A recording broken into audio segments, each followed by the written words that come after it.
Hello, my name is Emil Johansson and this is my bike check for the bike I used for Crankworx Innsbruck 2022.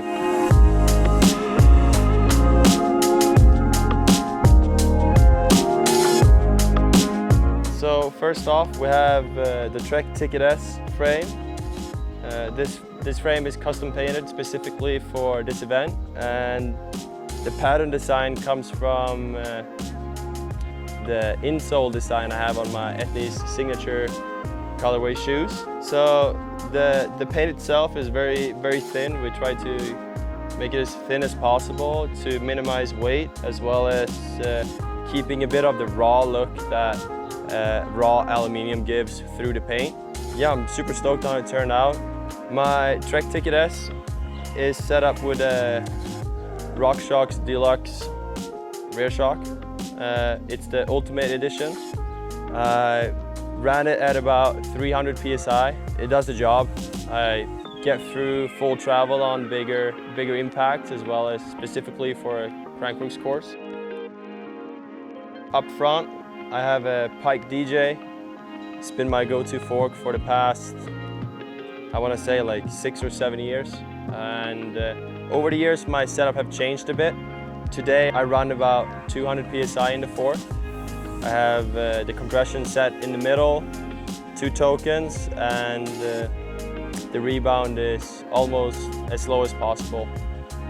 When riding big jumps and stuff, you don't want your fork to blow out fast after the takeoff.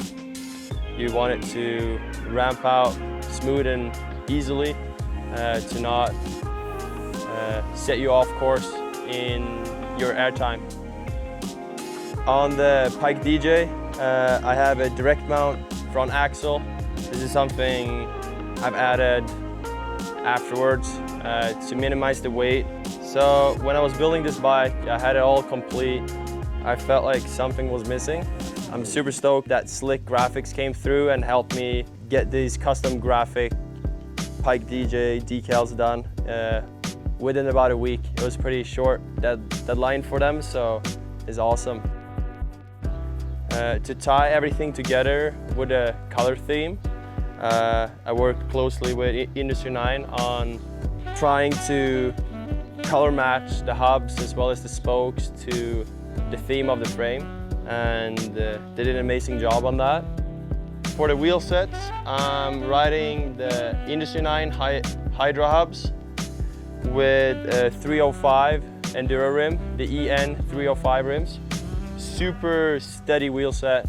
I'm quite a big guy and the jumps I ride ain't small, so to have a wheel set that I can trust is essential for me to be able to perform, as well as just overall with confidence, because when I get on course and I know that I can trust the parts on my bike, it takes away a lot of second guesses. Tire choice up front is a 2.2 Icon. I run it at about 4 bars. It's a tire pressure that over the years I found myself confident enough to know it stays on the rim, as well as providing me as much grip as possible. In the rear, I have a Maxxis Pace tire, which is 2.1, and I'm running the tire pressure slightly higher on that one, so it's a 4.5 bar. I'm running my EJ signature stem that I developed together with Sixpack, which launched earlier this year. It's a 31mm length for a 31.8mm handlebar. The handlebar is 40mm rise. This specific handlebar is Sixpack's DJ handlebar. For the past year and a half, I've been riding my signature MJ grips. These specific grips I developed together with Sensus over a couple of years. I thought creating a grip wouldn't be that hard, but from experience now I can say it takes a lot of time to figure out what I want and don't want from a grip. I needed to go through a tremendous amount of grips on the market that I enjoyed, or I thought I would enjoy, and I thought maybe might be where I want this grip to end up. So it took some time. I needed to put a month or 2 into each grip to see how they hold it up over time, and after that work on what my dream grip would be, and Sensus was super stoked on the process. Yeah, they are holding up, and I love to see people out riding these grips as well as the stem, because I put a lot of time and energy into developing these things. So for the crankset, I'm running a XL1 DH crankset at 175mm, linked together with HT Supreme pedals, aluminium. For gear settings, I have a 32 sprocket up front and a 12 sprocket up back, 12 tooth sprocket up back. For this specific course, I think it's the right gear setting for me. I've had lighter gears in the past on this course, and felt like it just wasn't enough. So for this year, I upped it a bit. I have a 32 in the front instead, and it feels pretty good. For the seat combo, I have a Trivative New Ear 40 seat post in carbon.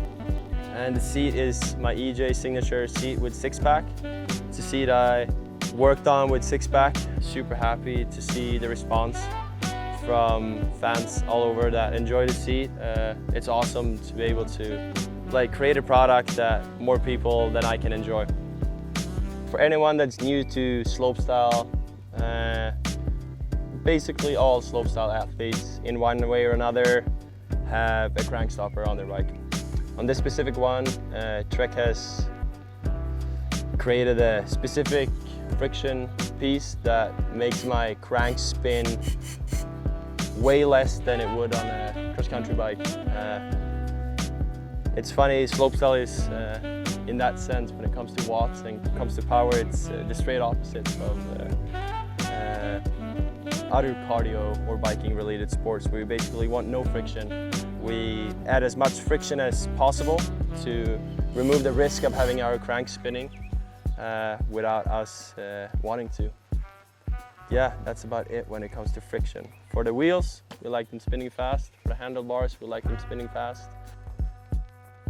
For the brake, it's quite old school setup when it comes to the technicality of it. It's a mechanical BMX gyro setup with a BB7 Avid caliper in the rear.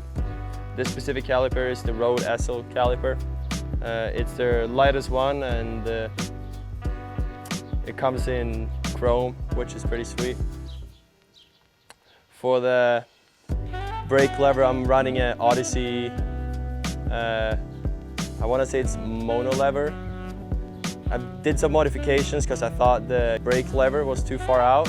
So I did some modification with zip ties and stuff to get it further in.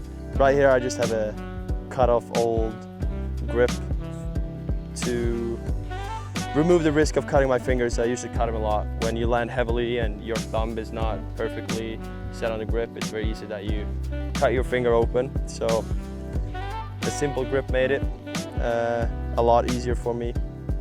And underneath here, we're hiding the extremely custom zip tie solution.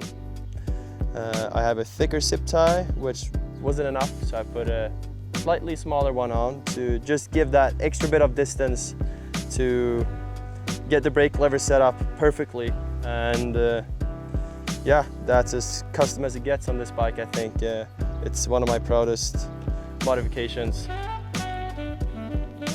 Growing up, for me, ever since I was like 12 years old, it was a dream of mine to be a part of the Trek family and to be a part of the C3 project. So to find myself now, a couple of years later, being a part of that project and being able to express myself in more aspects than just on my bike. They allow me to do custom painted frames, and they are really into doing cool stuff, and it's pretty cool to, as an athlete, be able to do more things than the passion I have, which is competing. I have way more passions than that, even though competing is the main passion a lot of people see. almost the majority of the setup on this bike, it's been pretty stagnant for the last couple of years. I found a setup which I like, and I don't really play around with it too much. Now for this season I have a higher rise bar than I had in the past. Moving things back and forth over time is just a natural progression of things, but I'm very satisfied with the current setup I have, and yeah, it's a beast and it does the job.